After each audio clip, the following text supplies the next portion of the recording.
What's up, everybody? Welcome to State of the Nation, the Athletics Raiders podcast. Jimmy Durkin and Vic Tafur hanging out in Carson, California.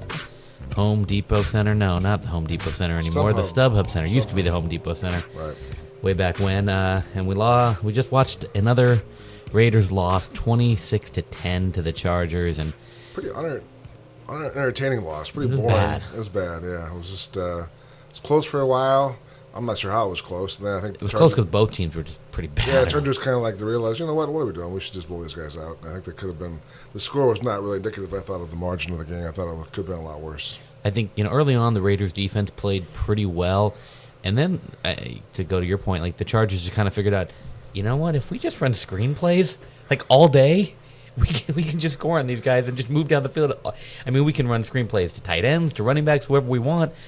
And these plays are going to work. Not only that, but Keenan Allen could have caught 50 passes today. I mean, he had 8 catches on 9 targets for 90 yards, and he wasn't close to being covered. He was wide open every time. So, I mean, I just think that he could have really had huge numbers if they had to get him the ball that much. And I think this game could have probably been a lot worse if the one guy I was pretty impressed with defensively with Darryl Worley, his first game back. That was the one screenplay that did get blown up, was the wide receiver screen that he blew up. He played well. Although he was somewhat involved on that one, was it the Eckler touchdown? Eckler one, yeah. He was in the area. It was Whitehead that had the bad missed tackle. He was in the vicinity. So he was pretty good. I think I thought he played well, but yeah, I think Worley's fine. But if he's all you got for an impact guy who's going to come in and kind of save the day, that's not a good sign at all. No. I just think I do think Conley's in trouble. I think Worley will take his job at some point. I just think he's a much better tackler and just a more. I don't want to say confident, but just a guy who seems like he's got a better handle on things in terms of the back end. So, but I just don't know what the answers are for this team. They're what's that one stat? They're the most points allowed since 1961 in franchise history. 5 games, yeah. Yeah, so, I mean, there's not any help coming on the way. I just don't know what they can do. They can't rush the passer. They only had 2 hits on Rivers today. Irvin had a sack, and then I think Mark Kelly had the other one. But so 2 quarterback hits, 1 sack, and just linebackers don't make plays. I mean, I just don't know what if there's really a solution for this defense this year. They allowed 7 yards per play. That's pretty glaring. It's weird. They've had a lot of games where they don't give up a whole lot on the ground. You have 2.5 yards per carry, but that's because when you're able to throw little screen passes to Austin Eckler and all these guys, like you don't really need to lean that much on the ground game. So that's a little bit deceiving. But yeah, 7 yards per pop. That's not going to cut it. Yeah, I think the one thing everyone's going to focus on Derek Carr's interception and not getting the ball to beast mode in the 1. And Gruden said that Carr's trying too hard. And one of the reasons he said was because there's pressure to do a lot with the ball because they need points. I mean, they need to make plays. They can't be patient. So I just think that Carr's in his own head. I think he's trying to do too much, and that was a horrible decision. I mean, the play call was Gruden's play call, but like Gruden said, if it's not there, you throw it away and give the ball to Marshawn second down. And Carr tried to force it in there, and it wasn't even close. Yeah, I mean, I think a lot is going to be made of not giving the ball to Marshawn there. But it's I'm actually gonna I don't really have an issue with that because it's first freaking down. Like I want to try. Let's try something different on first down, and you're trusting that your quarterback is going to. You see the way the play design is. He rolls out to his left. I think I think what they expected was that. It was going to be Lee Smith was going to be wide open. They didn't think Lee Smith would get covered. They had 3 tight ends. They had a fullback, and they had Marshawn Lynch in there. So they do the play action. They think we've got Marshawn Lynch on the 1-yard line. We've got Keith Smith in there to block for him. We've got Derek Carrier, Lee Smith, and Jared Cook, 3 tight ends in there. When we show play action, there's no way they're going to stick with Lee Smith. Well, they did. And then they stuck right there with Jared Cook. And then Derek Carrier kind of leaked open in the back, but great play by Melvin Ingram. He's able to, after biting on the play action, he drops back. And, I mean, there's just the risk-reward of throwing that ball. I mean, you say you saw him pop open for a quick second. Well, that's not enough. On first down at the 1, you throw the ball away, and you give the ball to Marshawn on the second down. Yeah, it's high school football. You don't throw the ball back in the coverage. You see what's there. If it's not there, you throw it away. You don't try to force it in there, especially on first down. So just a really bad decision by Derek Carr. I think Otherwise, he didn't play well, but it was a rough day. I mean, Colton Miller got beat for 3 sacks. Brandon Parker was okay, but definitely I thought he was kind of pushed back in Dirk's face a lot. So the pocket wasn't really comfortable, and never got the running game going. So I just think, all in all, there's just not a lot of answers, either on offense or defense. Yeah, I mean, I think one glaring difference when you're watching these two quarterbacks play is there was, and I wrote about this, there was a late third down play, pretty insignificant to the game, but you just see the way that Phillip Rivers is able to kind of feel the pocket. He can't run. I mean, he's 36 years old. He's not a mobile guy, but he finds a way to buy time, get around people, and then a little sidearm sling for 10 yards and a first down. You don't see Derek Carr make enough of those plays for a guy that is more athletic, obviously, than a Phillip Rivers. You feel like he should be able to, but he just doesn't seem to be able to have that kind of innate sense of being able to feel where he needs to be and kind of make those creative plays. Yeah, maybe it's a case where Rivers is more relaxed. Maybe he knows exactly what he's doing, what he's asked to do, and it's where I think Derek may have too much going on in his head. Like, I think so. Throw it away. No, don't throw it away. I got to make a play. Well, don't throw a pick. Check that. And I think there's a lot going on in his head.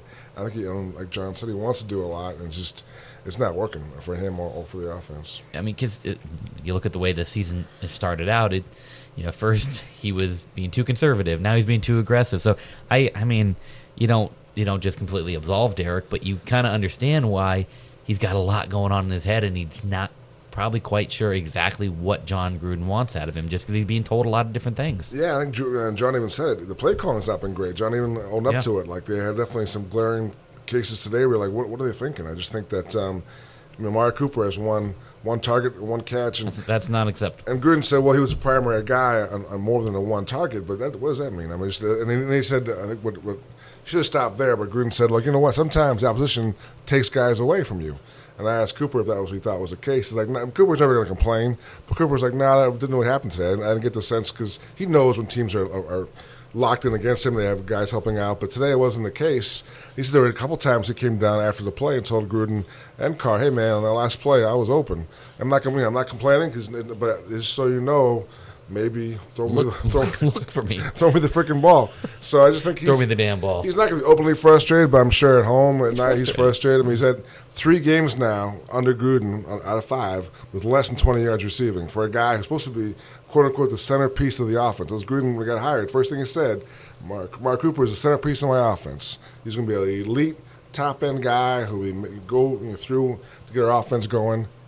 It hasn't happened, and that's not all on Carr. Yeah, I mean, it's not just simply, he's going up against Casey Hayward. Casey Hayward's very good. That's not, you can't just completely, just because you're going up against your player's good too. And you got to trust that your player is good enough to, roll him the ball more than once at least. I mean, shoot.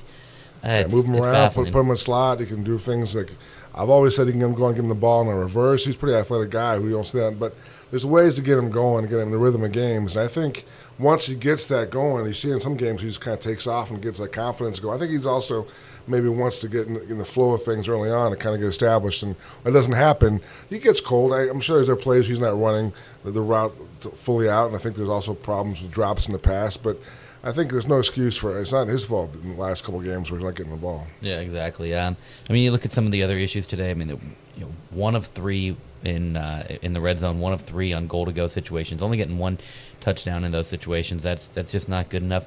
And then, the one thing is, I didn't like is at the end of the first half, you had that it was a second down play. Well, they thrown the ball over the middle, picked up a first down, and they had to go and spike it because they didn't have any timeouts left. And then it's second down, and they throw another pass over the middle. Carr throws another pass over the middle. Not a first down, so you're forced to go up and spike it, which all of a sudden now you're on 4th down. I mean, you've on a 4-down cycle, you burned your first down to spike. You threw a pass over the middle on 2nd down, burned 3rd down to spike it, and now you're sending Matt McCrane out for a 57-yard field goal. Nobody in this building thought he was going to make that. Nobody in this building. And I asked Derek, I'm like, is that a 2nd down pass? Is that something you'd like to have back? Would you rather throw that to the boundary? And he's like, no, that's what the play gave us, and we just want to have a chance at least to send our guy out there for a field goal. really? I mean, Yeah. you don't want that. I mean, I don't think he you has. can't. I don't think you don't he have that. You don't throw that pass. No, I just don't think he has the answers. I don't think he knows why he's doing a lot of things, or can't really explain them either. I just think that in that case, at the moment, he made a bad decision, and he's not going to own up to it. But I just think he's in a bad place mentally. I think there's been a lot given to him. I think there's been a lot of different instructions. I think Gruden's play calling's not been great. So I think the whole thing is just a big pot of not good food that people are being forced to eat now. I just think that, I don't know. I mean, Marshawn Lynch has been running really, really well, and they forget about him. They're 1-4, and they forget about him. So I just don't know if he can keep running at that pace and that. He's an older guy, so I just don't know if he can do that all year long. Yeah, I mean, and I think the hard part too is that, I don't think there was firm kind of expectations of the season. The expectations have kind of fluttered around. I think everybody thought when they hired Jon Gruden that this roster was good enough to fringe contend. 8-8, 9-7, maybe they get hot and get in the playoffs or whatever, and then. Obviously, things changed, and now we don't view them as a contender. But I think that's a hard position. Yeah, all the predictions were with Khalil Mack too. It happened, boom, boom, boom, with the trade, and the season started, and people didn't really have a chance to. I mean, obviously, they knew the team would be worse without Mack, but I think the defense has never really recovered from that trade. So I just don't know how many playmakers. They're cutting up Brewster. Everybody had a sack today. He's got 3 in the year, but doesn't do much else besides the occasional burst and that penalty. The end of the first half was almost a killer. The guy missed a field goal, but he can't have a roughing the passer in the last play of the half. I mean, just he's not making smart plays for a veteran guy who you build as your leader at training camp should make. I just don't know. And P.J. Hall flashed a little bit. Arden Key hasn't got a sack yet. He gets close a lot. He gets close. So if they're Raiders, you hope at some point he breaks through, which that's optimistic. That's reasonable to project that. So. But outside of him, I mean, I just don't know what the upside is on his defense. I mean, the cornerbacks are, I won't say solid at best. At best, they're decent. Yeah. And that's best case. So I don't know. I mean, it hasn't been best case so far. They definitely all had problems at some point. Rashad Melvin had a rough game today. I thought he didn't have a good coverage game at all. Conley got burned deep. And that was right after the interception, too. Right. Yeah. So I just don't know what the upside is on the defense. I know Paul Gunther's going to say that he's scheming them up, and he's not used to it, and there's no excuse. But I don't know. It's just not working. I guess if there's one upside, I don't think there were many times where people were running free behind Reggie Nelson today. I think we can. Yeah, he got hurt, and Eric Harris played better. So I mean, he had a better game, definitely. If you're an opposing offense, I just think there's too many ways to attack this team. I just. I hate to be gloom and doom, but this is supposed to be an easy part of the schedule. You're supposed to have it was a 7-game stretch against no teams that are winning records, and they barely beat the Browns. And people will say they shouldn't have because of some of those calls that were reversed. But they won that game, but they lost this one. Now you go up to London to play Seattle, who almost just played well against the Rams. Almost beat the Rams. Yeah. And then what? You come home from that with a bye, and then got Andrew Luck waiting for you. Yeah, he's actually looked better every week. I mean, he's coming off all those health problems, but he actually played well. I mean, his surrounding team he's kind of like Derek Carr, where the guys around him aren't doing much to help him out, but he's making more plays than Derek is. Yeah, it's you think about it. If they hadn't gotten that win against the Browns, and we're sitting here at 0-5, going to London, and then. Obviously the season's looking pretty ugly regardless, but man, if they hadn't beaten the Browns. If you look at the sidelines during the games, I think the body language is also not good. I think you're starting to see guys that's a problem. They're the oldest team in the league. You brought in all these veteran players, and I think there's a case of now for who, for what? What are we doing here? I mean, I came here and we're going to lose, 10, 11, 12 games. I just think that the reality set in, and they fought to this point. They fought hard, but I just think that there's a realization is whatever goals you had coming in when you had Khalil Mack, and then things have gotten worse and worse and worse, and now you realize that you may be in for a kind of a rough season. At least you get to go hang out in London. Yeah, not for very long though. I don't think we're gonna have time to record a podcast this week just with the travel to London. So we'll kind of talk about this a little bit. The approach to how they're taking this game, for people that don't know, they are practicing Thursday afternoon in Oakland, the 3:00 practice, media availability after, and they are flying Thursday night. They're not getting to London till Friday afternoon. 1:00 they get in. And there's there's some media availability, but there's going to be like a light practice and a walkthrough the next day. But it doesn't seem like the approach that people say you want to take when you go to London. I mean, the thought process has always been you go longer, you stay for like a week, or the Dolphins did when they played the Raiders that one time and they beat them pretty badly. You come in last minute and you're like Friday night, boom, you're there for the game, you play, and you avoid the whole jet lag thing. So I don't know. I think this has been Gruden's call. There was some question when they set the schedule if you want to like arrange it like there's a game back east, you can stay in Sarasota. Like they could have played. They could have played had their Miami game right before it if they wanted. But he wanted to come home for whatever. He was more comfortable coming home and practicing in the home facility. So we'll see. I mean, he's made a lot of moves this year that have been questioned and second guessed. I mean, I'm sure there'll be another one if they if they look sluggish on Sunday. If they come out and I don't know. Well. I mean the red eye flight. I mean, last time I went to London, I did the red eye flight, and if you can with these planes, if you can sleep on the red eye flight, I can't sleep on a plane.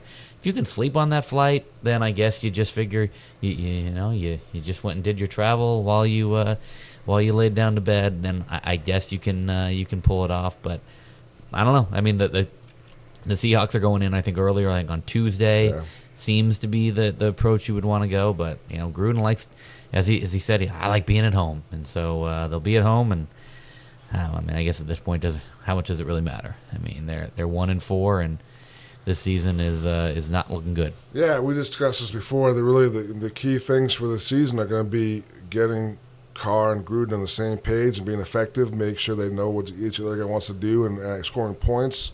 If you can establish Cooper as your number one guy and pay him accordingly or have a plan for him going forward, those are things you have to get decided this year. Like, hey, we're going forward with Carr Cooper. This is going to work. We have a foundation with Carr, Gruden, and Cooper. And then, but so far, that's not going well. Those three guys are not on the same page as far as being able to score points, on a regular basis. And Marshawn Lynch, as great as he's been, he's not going to be around. Exactly. I guess it's possible he's around one more year if they're in Oakland, but beyond that, there's no way. So I just think that Jared Cook, he's going to be a free agent. I mean, they're going to pay him the money he's going to warrant now because of his big numbers. I don't know. That doesn't seem like a wise move to me. I love Jared Cook, but I don't know if that's going to happen with Jon Gruden. So I just don't know. It all comes down to Cooper and the Carr. And on the defense, if Garrett Conley is going to be pushed aside, that's not a good sign for your first-round pick last year. And all these veteran guys, you hope like Arden Key can break through, P.J. Hall, Mo Hurst. So those are guys you're going to watch a lot the rest of the year. But there's not a lot of things to really look at and say these are guys we can really bank on in the future. Yeah, I mean, that's the disappointing thing is that there's not, obviously the two tackles on offense, so that's going to be important to see how those guys develop. But, generally when you're kind of in this kind of a building sense, you want players you can start getting excited about. You would like to have like an offensive skill player. You could, hey, I can see that guy. And there's no like young offensive skill players that you're there watching to see if they're the next guy. I mean, it's Cooper, and it's you deciding if he's worth the money he's going to end up costing. And I guess maybe they're suppressing how much money he's going to end up costing, but I don't know. We'll talk more about the tackles, I'm sure, in the future about how they went first and third round with Miller and Parker, and we've discussed about Derwin James, and they weren't going to take him, and they're locked in on tackles. But I think one thing will be interesting is just questioning the whole approach in terms of targeting a left tackle, because I was talking to Eric Williams from ESPN, who covers the Chargers. It was a great job. And he had a great point that the Chargers are using a guy with a 6th-round pick last year at one tackle and an undrafted rookie at the other tackle, and they're doing fine. Phillip Rivers can get rid of the ball quickly enough where it's not really – there was some pressure to at points, but you don't notice those guys. So you can get by with guys if you train them right and get them – and so that's to think that the team with a 6th-round guy and an undrafted tackle – had more success with the pocket protection than a team that put such a heavy investment on Miller and Parker. To me, that's interesting. That makes you question more the whole thought process of going just locked in on tackles this year. Yeah, I mean, you look at the career that Donald Penn's had. He's an undrafted guy. Yeah. We will should talk about Miller. I know, we know Kelechi Osemele he didn't play, didn't even make the trip down here. And we asked Miller because Gruden seemed to indicate that Miller's struggles were largely injury related, and guys don't like to use it as an excuse. Whatever. If you're out there, you're healthy enough to play, and it's not an excuse. But Miller said that his knee injury was pretty much the same as Osemele, and Osemele's was enough that it kept him home, and he was out there playing. So that's probably one he wants back. I'm yeah. sure KO's like, were you kind of questioning my toughness there, Rook? But he didn't mean it that way, but that's the way it came out. And yeah, I guess it's a good thing that he showed his toughness and he played through it. And he mentioned also Melvin Ingram kind of like maybe outsmarted him, kind of showed him different looks and gave him on tape. Kind of was more of an inside guy than he was in the past. So you learn. All you want is these guys to learn and get better, and Miller will definitely get stronger in the offseason and get better. Brandon Parker, we'll see. Today I wasn't impressed, but it's tough. It's a tough task to ask, so I just have to wait and see that they show signs the rest of the year. And what I do like about Miller is that he is pretty good about, he'll tell you what he did wrong and what he needs to work on. And, I mean, it's good for a rookie to kind of be able to immediately assess that after a game. Yeah, Feliciano was solid, I guess, in the middle, replacing KO. I didn't notice him too much. I mean, probably noticed like the lack of help from Miller in some of those plays where I think KO may have helped them out a little more than Feliciano did. But, yeah, I don't know, just the offense is just kind of it should be a lot better than this. I mean, they have enough weapons. They shouldn't be scoring, one touchdown on a kind of a gift from the officials. There was no way they were setting that play. I mean, it wasn't even close. But I think I've wrote in my story that Phillip Rivers came running down the sideline and was yelling at the official for like 3 minutes. Like, what the F was, he doesn't swear, but that was me. That's my F. But like, what the hell's going on? What the heck? Sorry, what the heck's going on? Gee golly, what's going on? Gee golly, that was terrible. And the official just like kind of listened to him for a while, just getting chewed out. And finally, kind of like just the scoreboard. Yeah, look at the scoreboard, man. I mean, come on, man. It's 5 minutes to go in the game. What are we doing? Let's go home and eat some pasta. Go home to your kids. Exactly. Just all 8 of them. All 8 kids, yeah. And, I mean, it's kind of scary because they haven't played the Chiefs yet. The Chiefs are like clearly the class's division, and they can't handle the Chargers. What's the Chiefs' magic number? I mean, the Chiefs are going to destroy them. I mean, we'll see what happens. Just obviously things change, but at this point, looking at that offense against this defense is not really. And the Raiders don't play them. Both matchups are in December. Yeah. So they wait all the way until December. I mean, they'll probably have the division clinched by the time the Raiders face them. That could be. That might be the bright side. That they take it easy on them. Maybe they rest Mahomes, but yeah, they're just clearly the cream of this crap in this division, and the Chargers are definitely a lot better than the Raiders are. So, which is. I'm sure galling for some Raider fans to hear that. Yep. All right, we're going to wrap it up here, and we're going to head over to the Derek Carr and Jon Gruden press conferences. We'll start off with Derek Carr talking about that interception and what happened on that play. All right, have a good night, guys. Good night. So we had a play action obviously called, and they did a good job of covering the first 2 guys. And Derek popped late. He beat his guy. I saw Derek beat his guy, and by the time I got there, Ingram, who bit on the run, he was already. As I was throwing, he was backing up, and he made a great play. And I was trying. Again, it's tough. I wasn't, trying to force it or anything like that. I saw our guy win. I was trying to throw it on the back line to him, but they made a play, and that was the one that I wish I had back today. But besides that, I felt we did some good things. A lot of things to work on, but obviously those stink. Derek, last week you guys were really able to get into a rhythm on offense. Yeah. This week not so much. What did LA's defense do to Nice. really change it up? Good save. They did a good job of just trying to keep everything in front of us, and run game, just trying to choke that out.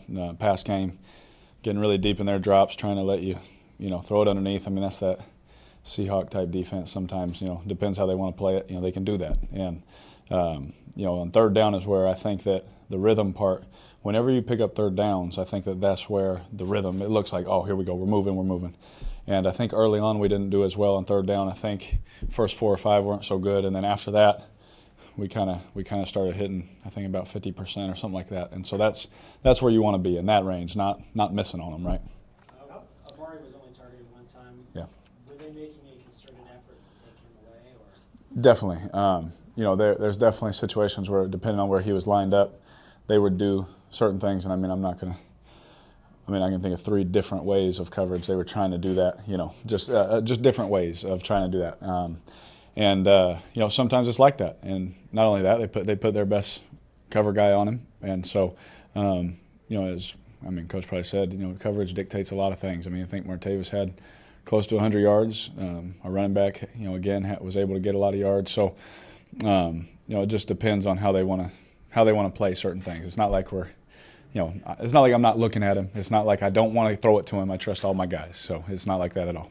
Gruden was saying that in regards to the interception that would be sometimes that you just press. Yes. Do you agree with that? Absolutely. There's no doubt. You'll have to tell me to calm down before you have to get me going, right? And that's always been a problem of mine. Not a problem. It's not a problem. It's a weakness, right? As I've always just tried to do too much, and it's not out of a bad heart. I just want to win so bad, and sometimes it gets me caught up like on that one today on a bad play, and then I'll have a whole bunch of other reps where I'm doing the right thing, and okay, all right, calm down, do the right thing, and we move down the ball, we score a touchdown, and so. If we didn't get the ball back, that would have hurt a lot. But to get the ball back and say, no, let's just do what we've been doing. Let's move the ball. Let's go score. And we were able to do that and sitting there trying to get it back at the end. But anyway, I definitely agree with that. I try. Again, it's not a lack of effort, right? It's just me just trying to force something or me trying to win the game right there, and I don't have to do that. With the Chiefs rolling the way they are you concerned that the division is starting to get away a bit? No, gosh, no. This game is so crazy. I've been on a lot of different situations. I've had a lot of different plays happen and crazy stuff. I'm never worried until it's over, honestly. In terms of keeping the drives going, it looked like a couple times on third down you probably had room to run for a first down. You stayed back and tried to complete a pass downfield. Are you being more conscious of trying to make bigger plays and not run quite so much? Well, I think honestly, there was a couple of times where there wasn't room to run, just being honest with you. But there was, later on, it was like a couple of chances where I scrambled out, right, and, decided to throw it downfield. I think there's one, Seth, I remember early on, right, deep one to Seth. I think you hit the defender right in the head. Hit him right in the head, right. I wasn't trying to do that, but, just giving him a chance to play or get the PI, honestly, to be completely honest. If sometimes on third downs, they don't play a lot of man coverage. So whenever you can get a man-type look and you get a chance to throw it down the field, in this league, you're going to get a catch or a PI most of the time. And they ended up picking up the flag on us. But, there was a couple times where I tried to scramble.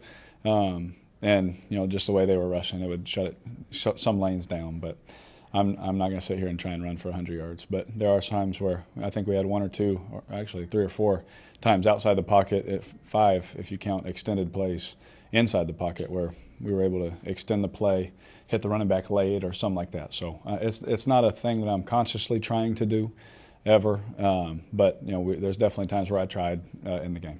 Derek, in terms of you and Gruden being in perfect sync, where are you Yeah. in that process? Early on, kind of middle, or Oh yeah, I mean obviously it's still early on, right? But I think that we're in a good place. Me and coach's communication now. Obviously he doesn't want me to press or try and do too much, even though we're losing and by 20 or whatever it was and all that kind of stuff. Those are things where my aggressiveness and his aggressiveness, we're learning that stuff, and he does a great job of communicating with me after stuff like that. He doesn't want me to stop being aggressive, but at the same time, not forcing, not pressing, sometimes to try and make too many plays, right? But when you're down like that, I think those are times where I'm learning, hey, it's okay to throw it away. You don't have to win it for us. And that's kind of where we're at right now, where he's communicating with me, and I'm growing through that, honestly. I am.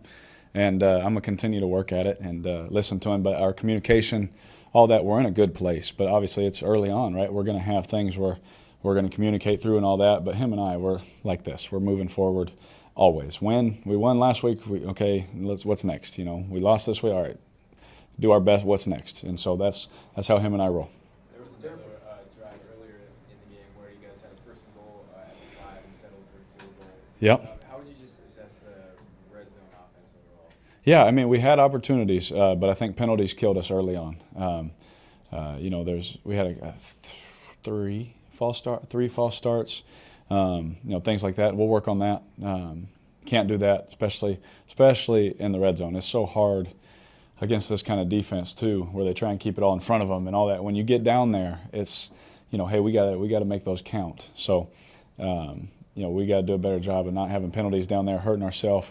But it always stinks, man, when you don't get a touchdown, right? But we had some shots at some touchdowns, and then obviously late we had one. But yeah.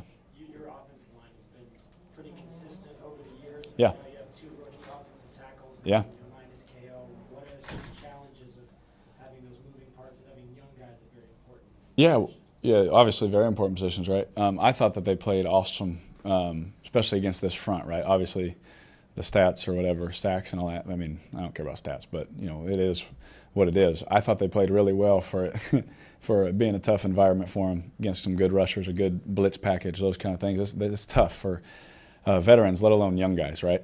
And so I thought that they held their own. I thought they were physical. I thought that they competed their tails off. Obviously, that's what you want to see. You want to see some dog in them. You want to see some fight in them. Definitely saw that.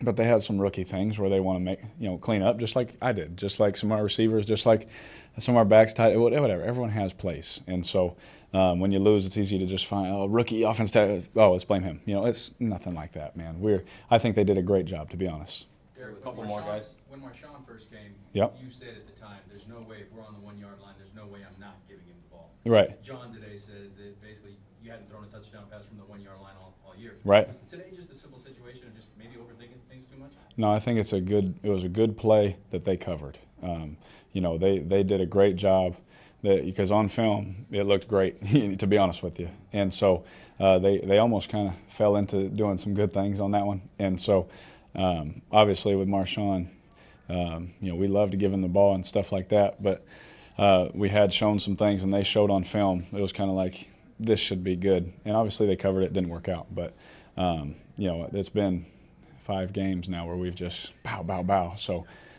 you got to throw a play action in there or else they're going to all out commit on him and then it's going to get stuff.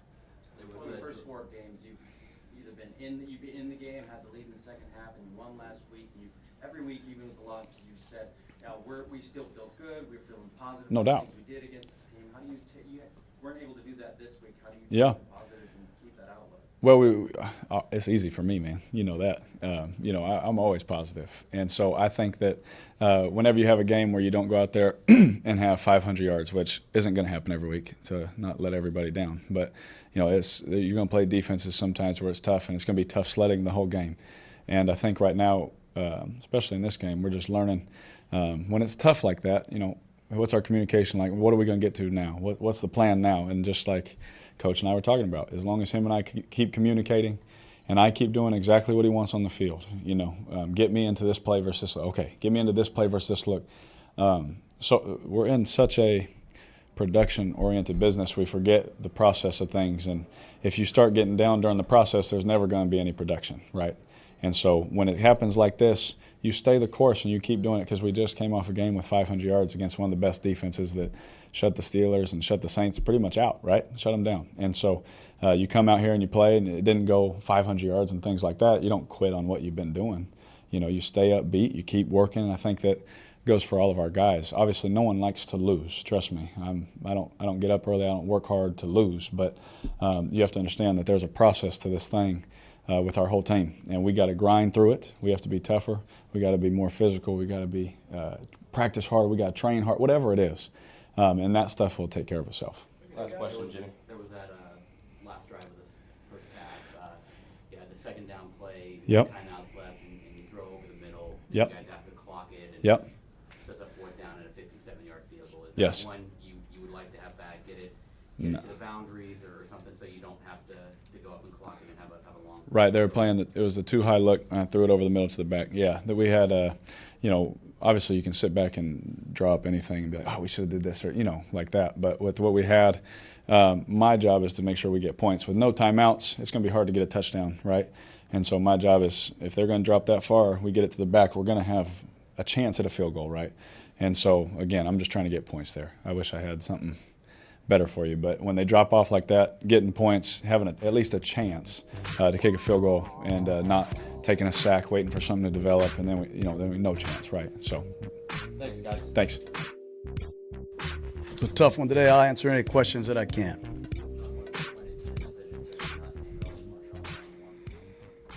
Well, we haven't thrown the ball in a goal-to-goal situation all year. It's 1st and goal. The decision there is to throw it. And if it's not open, you throw it away. It just didn't work out. We expected to have a wide open receiver on the play, and obviously that'll be second-guessed, rightfully so. But shouldn't have made that throw down there. I'll live to hand the ball off on the next play, possibly. That was the second time you guys have gotten into a close to the goal line of the game and were only able to come out with 3 points. And how would you sum up what's going wrong at the goal line? Well, we had a bad play today. We've done some good things offensively. You know, we're only getting the ball 4 times in a half today, the second half, and field position was very tough. I think we pressed a little bit, obviously. You know, I think the play calling needs to improve. That's my job, but we got to play better collectively than we did today.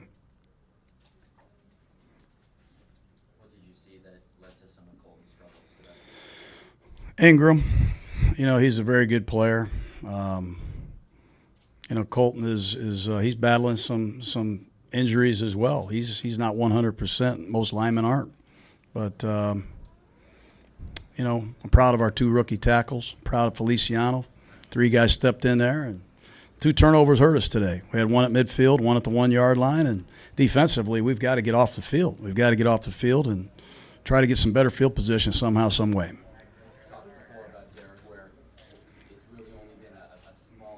Yeah, I think he'll tell you. He's just trying. He's just trying so hard, you know. And, you know, the call was to hand the ball to Lynch there because of what happened. But, you know, first and goal at the 1, you know, a play pass is faking the Lynch has been a great call for a lot of years.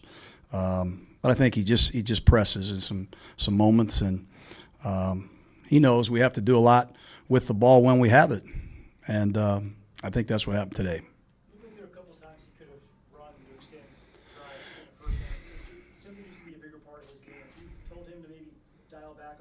No, we're not dialing back on anything. You know, we're trying to play every snap to its fullest. You know, he's trying to read his progressions, and I thought he did escape a couple times and make some plays, scrambling down the field, one to Seth Roberts. But it's an area of his game that I think will continue to improve. We need it to improve. You talked at the beginning of the year about making Cooper a focal point of the offense. So they had one target, 1 catch. What's going on? Well, he wasn't targeted. I mean, we called his number. You know, just because he isn't targeted doesn't mean we're not trying. You know, he was the primary several times today, and I think he will tell you that. But, you know, sometimes the opposition tries to take away some guys, and you have to go other places. And we didn't do a good enough job today. Talked this week about needing to cut down on some of the big plays. It was a close game until Eckler broke through for that touchdown. How did you see things open up after that? Well, they hurt us with screen passes. I think they got one to the tight end. They got one to Ingram. Quick screens on the receivers, on the perimeter. And they converted some long yardage situations where we had them way behind, I believe, in the down and distance. They had some holding calls where they were 2nd and 20. They found a way out of trouble. Rivers played great. He extended plays today. And I think the 2 turnovers that we had and the none that they had is a big factor as well. There were a couple false starts on 3rd down. There was a false start when you guys were near the goal line. What behind that? It's louder here than you think. You know, I think the noise perhaps had something to do with it. You know, when you have new starters playing, sometimes the communication isn't echoed. They're not used to hearing things, maybe late. You know, I take responsibility for it, but we had a new starter at right tackle. We had a new starter at left guard, and, you know, sometimes that happens, as much as I hate to admit it. Where's Derek at as far as his grasp on this offense? Is he still? Derek's played good here. He's doing well. Derek's doing well. Derek's doing very well. We need to play better around him, and not just on offense. We got to play better in special teams. We got to play better on defense. You got Worley in there today, quite a few snaps. Where's he showing you to, despite being out the first 4 weeks of the season, just get in there? It's great to have him back, see where he is. He had a good week of practice. He did make some plays today, some physical plays. We've had a lot of moving parts on this football team through the first 5 weeks in all 3 phases: the kicker, the punter, the long snapper, the offensive line, the defensive line, and at corner. And it's good to have Worley back. We think he's a guy that potentially could stabilize us at a position. How impressive is it the way that Philip's able to, at his age, be able to move around in the pocket? He's amazing, isn't he? I mean, he's a great player. He's a great player, great competitor, and he and Ken Wisenhunt, they've been working together for a while. They got a pretty good handle on what they're doing. Late in the first half, there was an attempt for a field goal, and enough time was left for the Chargers to get their own field goal attempt. From a time management standpoint, was there anything you wish you could have done differently? I wish we wouldn't have committed the penalty. You know, the penalty at the end of the game where we're trying to get the ball back, a personal foul penalty late in the game, and then the roughing the passer penalty in that situation is very costly. You know, those are the 2 things that we must eliminate. We cannot have here. When you got on that last drive of the first half, you didn't have any timeouts.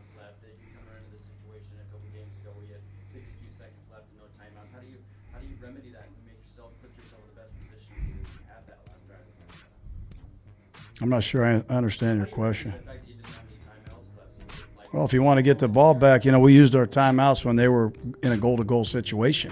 We tried to preserve as much time as we could. We used all our timeouts to give us a chance. We'd like to have more time. 52 seconds and no timeouts against that pass rush is tough. And unfortunately, we didn't get close enough. No, he stayed at home. Hopefully we get him in the next week or so.